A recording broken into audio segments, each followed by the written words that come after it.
తిమోతికి రాసిన 2వ పత్రిక 3వ అధ్యాయము 5వ వాక్యము, పైకి భక్తి గల వారి వలె ఉండియు దాని శక్తిని ఆశ్రయించని వారు. పైకి భక్తి కలిగిన వారుగా ఉంటారు, కానీ ఆ భక్తిలో ఉన్న శక్తి వారి జీవితంలో ఉండదు. భక్తి ఉంటుంది, ఏమీ లేదు, శక్తి లేదు. అంటే ఏమర్థము? వాళ్ళు ఆచారబద్ధంగా దేవుని పట్ల భక్తి కలిగినట్టుగా ఉంటారు, కానీ వారి క్రియల్లో ఎటువంటి మార్పులు కానీ, వారి స్వభావంలో ఎటువంటి పరిపక్వత కానీ ఉండదు.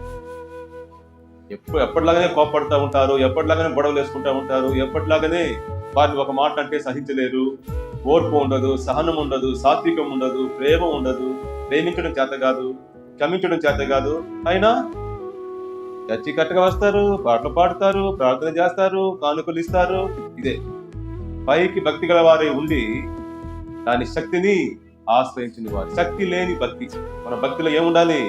పవర్ ఉండాలి, దేవుని యొక్క పవర్ ఉండాలి, పరిశుద్ధాత్మ యొక్క పవర్ ఉండాలి మన యొక్క భక్తిలో. ఎవరన్నా మిమ్మల్ని ఒక మాట అంటే మీరు సహించలేరు, వెంటనే వారి మీద తిరగబడతారు, గొడవ వేసుకుంటారు. వారన్న మాటకు రెండింతలుగా మీరు కూడా తిరిగి మాట్లాడతారు అనే రకంలోనే మీరు ఇంకా ఉంటే మీ యొక్క భక్తిలో దేవుని యొక్క శక్తి లేదు. అది పవర్లెస్